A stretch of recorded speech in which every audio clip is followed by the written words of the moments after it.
If you are not doing this in your business by now, you definitely should be, and that is email marketing. So in today's video, I'm going to share with you guys how powerful email marketing is and how I was able to build my email list to over 8,000 subscribers.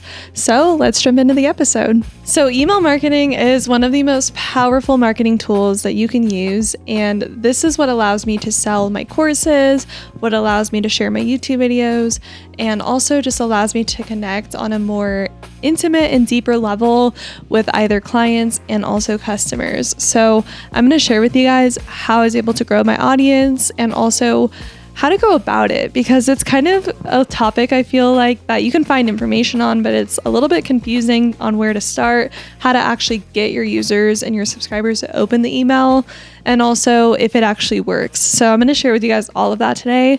But first, I want to talk about why email marketing is so powerful. And that is because when you think about it, on social media, we are getting fed information after information after information from tons of creators.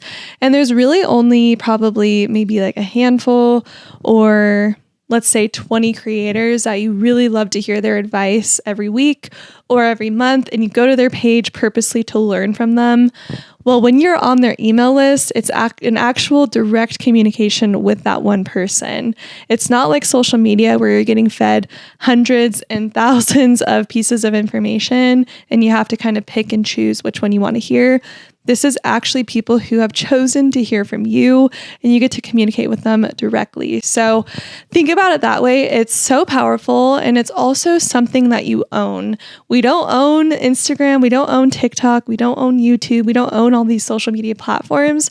So getting all of those people and bringing them into your world where you can communicate with them directly and also have their information to contact them about special offers or what's going on in your life, and being able to connect with them on a deeper level, like I said. So it's one of the most powerful marketing tools that you can use. And I don't think it's going anywhere, even with our evolving society. Every single week, something new happens within like social media or the algorithms or whatever. Email marketing is not going anywhere. And I'm going to share with you guys lots of different numbers and studies that they've done to actually prove that this is a tool that almost every single business uses. So real quick, before we jump into all my tips, I wanted to share with you guys those numbers that I read on HubSpot and a couple different articles that share the information about email marketing. So this is numbers from a study done by HubSpot and Louisa Zhao, I think that's how you say it. And they discovered that 4 out of 5 marketers say they would rather give up social media than email marketing, which says a lot. And they also discovered that 99% of email users check their inbox every single day. We always hear people on social media saying, I want to take a social media break, or I'm not going to sign on this weekend, took some time off, but emails are always going to be there. So just keep that in mind as well. And also they discovered they are estimating in 2025, the number of email users is expected to reach 4.6 billion. And email marketing has an overall, you have to listen to this one, an overall ROI of 4,200%. So if that doesn't sell you on email marketing, I don't know what will, but it's so powerful. And like I said, it's something that you can own, something you can export all those emails, and you can have it for forever. So it's really important. And like I said, it's transformed my business. It's actually a way for me to nurture those designers like yourself and also connect with designers like yourself or clients and just share more information, more like exclusive information to those subscribers, and also a way for me to explain the products I create, a way for me to explain the courses I create, the way I can explain my story. And I sometimes feel like writing it out is just so much easier for a lot of people. Sometimes video can be more difficult to share your story. So try writing it out and share that with your email subscribers, and it can be a really powerful tool. Okay, so let's talk about how to grow your email list. And also I'm going to share with you guys the platform I use to send out my emails, to collect those emails, to create segments, to create workflows, all the things. So first off, to grow your email list. If you are brand new into this email marketing world, this is the first step you have to do, and that is actually collecting emails. So a lot of times people might not join an email list if they don't know what they're going to get, or if you're not really giving them an incentive to join. So I was able to grow my email list really quickly. I feel like I get almost 5 to 10 new email subscribers a day, even on the weekends, which is amazing. Even if I'm taking time off, I'm still getting subscribers because of this thing that I set up, of this like funnel that I'm going to share with you guys. So create an incentive, whether that is a freebie, maybe a free exclusive video or a free exclusive podcast episode, or something that you know your audience really wants to learn more about or get information on.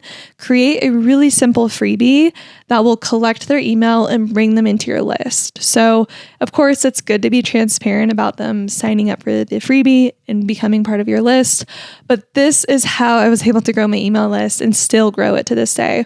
So I think I have over 10 different freebies going on right now, and I link them under my YouTube descriptions. I link them in my Instagram, on my website, random places that my users might be going to. I have those signups for those freebies always going. So I'm always collecting those emails, and I'm putting them in different segments. And segments basically means like titling a different audience. So if someone signs up for a freebie that's all about website design, then I put them into a website design segment. Or if someone signs up for a logo design freebie that I have, I put them into the logo design segment. And also in that study, they discovered that when you have your audience in segments and different like categories, they're like 30 to 50% more likely to actually open the emails. So take those interests that they're expressing, put them in those segments, and create workflows. So this is the other way that I was able to not only collect those email subscribers, but nurture them. So within Flodesk, which is the email platform that I use, you're actually able to create workflows, which is basically a way for you to send an email out at a specific desired time or day. So the important thing with workflows is to create emails that will go out consecutively at different times of the week or different times of the day, is to make those emails actually related to the freebie that they signed up for, or related to the category of things that they're interested in. So I'll show you guys a little example right here. But basically, when someone signs up for, like I said, a logo design freebie, then they're going to get information on different emails about a example client, or how I actually create a logo behind the scenes, things I like to keep in mind, how I was able to build my business, things related to that topic, but also expanding on it and really sharing more about my journey, sharing more about myself, so that my audience and my users can know, like, and trust me and really get to know me on a different level. And also it's something they're already interested in and they express interest in. So it's really helpful to just build upon that and continue to write about it. So I love Flodesk because you're able to create those workflows and you're able to, capture those emails and put them in those workflows and have them going at all times.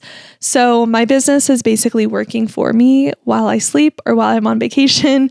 So it's a beautiful marketing tactic. It's a beautiful funnel to set up because it's going to allow you to communicate with your audience without feeling exhausted doing it. So that is kind of my funnel. Is I have a freebie or I have an incentive.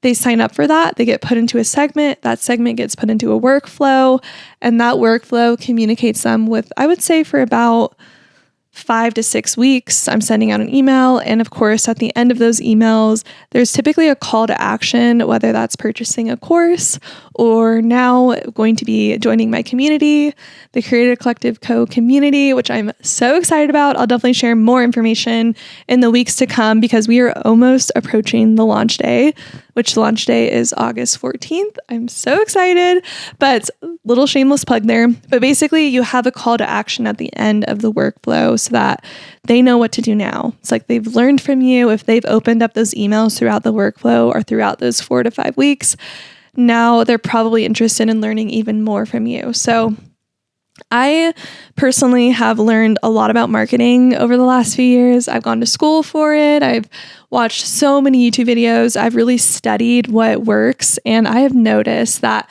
a lot of your clients or customers or whatever it is you're selling, they're probably not going to purchase the first time that you mention it, and they probably won't purchase even the second time. Maybe the third time, but you probably will make some more purchases around the fifth or sixth time. And this is kind of what, in the words of Gary Vee, if you guys know who I'm talking about, he says jab, jab, jab, right hook. And the jab, jab, jab is information, information, information, and then sell. So I never like to come out the gates within these like workflows and within these emails selling. At the end of the day, I'm wanting to connect with other designers and other people in my community. It's not like I want to sell right away. I want to actually nurture those subscribers. So that's something to keep in mind. But that's typically my funnel that I've been using for the last few years. And it's really helped me grow my course platform and my education and my soon-to-be community, which I'm so excited for. But yeah, it's been so powerful for me, and it's something that's been working really well in my business and that I definitely recommend using and checking out. Okay, so let's talk about the email marketing platform. There's so many platforms out there. There's like ConvertKit, Flodesk, Constant Contact, I think is one, MailChimp. There's so many platforms out there. And if I'm being very honest with you guys, I love Flodesk. However, I've done my research on really heavy-based image emails, like emails that have a ton of images in it and videos in it. And typically those are more likely to end up in the spam box or end up in like the promotion tab, because it reads it as a sales email. So on the back end, it will read it like as not an actual informational email. So I've been really experimenting and trying out using less images in my emails. And I have noticed that it gets a lot more open rate. The percentage of my open rate has increased like by 10%. So I personally, if you feel stuck on which platform, although I love Flodesk because you can make your emails really pretty and you can add your branding to it, and that's really important for us designers, I do feel that it's not the end all be all, because at the end of the day, we can't really use that many images in an email for it to actually be more likely to end up in their inbox. So just keep that in mind. I use Flodesk. I don't see myself changing from that right now. It's been working so well for me with the workflows, and I do love making an email look pretty. So if you're really focused on the way it looks, then I would say go with Flodesk. But if you don't care as much about that, then maybe look into some of the other ones. But it's been really great. But I did want to mention that as well, that you shouldn't focus so much on the images in the email, because at the end of the day, the goals behind the email marketing is to actually write from your heart and to share information about you. It doesn't have to do so much with the images behind the email. So that is something that I would recommend and keep in mind as well when you start to do this. So yeah. Okay, now this is another tip I have for nurturing your audience, growing your audience, and really having a better chance of those emails getting opened. And that is speaking directly to those subscribers. So I have to remind myself this, because I think on social media, we talk a lot in the language of like speaking to a big crowd. But with email marketing, you can speak directly to your subscribers. You can actually, use smart fields to mention their name and say you, and like mention, like you're speaking to them, like you're speaking to one individual and not a group of people. So I have to remind myself this a lot, because it's easy for me to write in the tone and the form of like speaking to everyone that I'm sending this out to. But I try my best to make my emails actually speak to just one person, like as if I'm literally sitting at coffee with one person. So keep that in mind as well. It will make them more personalized. It'll make those subscribers more willing to actually respond to those emails and start a conversation. So I like to keep that in mind as well and use those smart fields as much as I can, and also communicate with them. If my subscribers respond to me, I always respond back. It's something that I really pride myself on, and I try to do that, because if they're taking the time to actually read it and respond, like that's amazing. And that makes me feel so loved and so excited. So nurture those subscribers and talk to them directly. It's the best marketing tool that you can have. Okay, now we can talk about subject lines, because subject lines in emails are typically, honestly, what takes me the longest. Like writing the emails don't take me that long, because I'm writing from the heart and it's easy for me to go on and on about something. But when it comes to actually making the subject line interesting enough to want to sign up for, there's a lot of things that go into this. Typically, I like to make my subject lines have a sense of urgency behind it. So if it's something that maybe I'm selling or there's like an actual call to action behind it, I will try to make it sound like now is the time to open it. If you don't open this, you're going to miss it. And at the end of the day, I'm super transparent and genuine. Like, I'm not going to say that and like trick people into thinking that the sale is going to last only a day. It usually only does last a day. So I try to be as like transparent as I can, but also have that sense of urgency behind it. I've noticed that those do really well and they get a better opening rate. But also I try to use some exciting emojis. You can even Google like emojis that are great for email subject lines, and it'll show you like the flame and like the clock and like random little emojis that might get someone to feel like excited to open it. But also you can also personalize it and use their name in the subject line. So you can say like, Megan, have you heard about this graphic design trick? Or, hey, this one thing saved my business. Like, make it sound urgent, make it sound like it's so, like it has a sense of curiosity behind it. Like, I want to open this now just to see what it's about. And sometimes people might skim it. So try to get to the point really quickly in the emails. But if you can make the email subject line sound super catchy and like it's a really important thing to open, or if they don't open this, they're going to be missing out, then you're going to have a way more, like a better chance of them actually reading through it, seeing those call to actions behind it, and actually opening it. So definitely do that. And the thing with subject lines is that it takes a lot of experimenting. Your audience is completely different than my audience, and whoever's audience is different than yours. So you can't copy and mimic everything everyone's doing. You can learn from it and you can put your twist to it, but you have to kind of experiment and see what your audience responds well to. I heard this before, but there's different types of audiences. Some audiences really like to know what's in the email, like right away. They want to know what they're going to open it up to. But some people like super transparent, get to the point. They don't want any like fluff or, like clickbaity things. So your audience might not love that, but there also might be another audience that loves the clickbait things and they actually will open it if it sounds like something that is really interesting. So you have to kind of experiment with that and don't be afraid to try things out and really just like, look at the analytics and look at the opening rates and look at the click-through rates, and that'll really answer your question on what you should do and what you should stop doing, and also things to kind of pay attention to. So start to collect that data because that's the only way you're going to see and learn and evolve it and change it. So that's really helped me a lot. And yeah. So I wanted to share with you guys because I actually hired a launch strategist. And if you guys follow my Building a Brand series on YouTube, you've probably seen this, but I hired a launch strategist recently because I honestly was just guessing. I was doing my best to figure out email marketing. I was just kind of experimenting, like I said, but I wanted to hire someone that actually knew the best tactics for this and the best way to like really launch something new in your business and to sell something, because at the end of the day, I don't really love selling. It feels weird sometimes. It feels weird to like mention it over and over and over again. It can feel kind of uncomfortable to constantly say what it is that you can offer.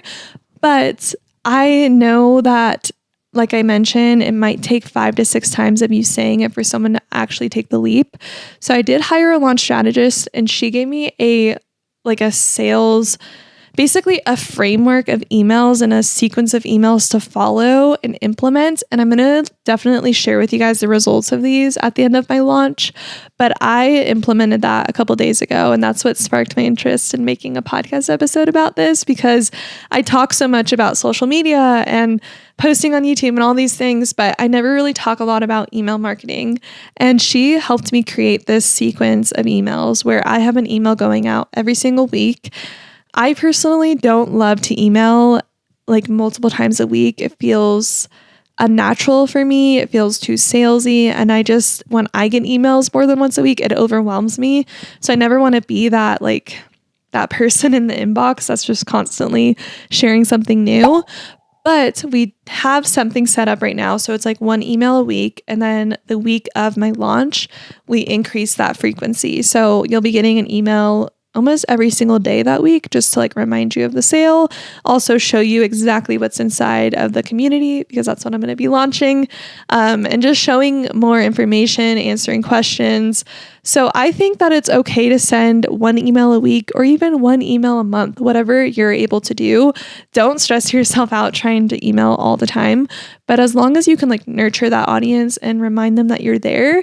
So sending either that email a week or a month, but I'm going to be doing that. And then I think it's okay that once you start to really get down to the wire of like maybe a sale ending or an offer, then you could start to increase that frequency of emails and do it either every day or maybe a couple times in a day, just to remind them that the sale is ending.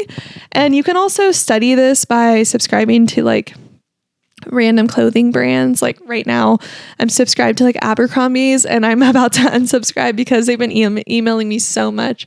But that's just an example of how so many businesses use this, and they just constantly will let me know of sales going on or like different outfit ideas. So it's kind of interesting to like see how other businesses do that and how you can implement that into your business. But yeah, like I said, for frequency, I don't like to send that many emails. I just doesn't feel right for me to do that if I'm already overwhelmed. So I like to just do like one per week. And then once the launch ends, I'll probably move it even to bi-weekly.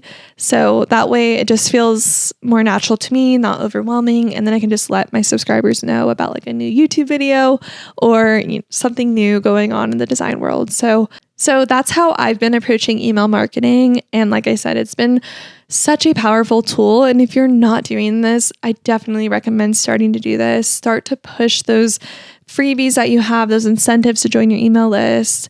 Make it known that if they join your email list, they're going to be the first ones to know about new offers, or maybe like a weekly series that you start, or a weekly news or a monthly newsletter.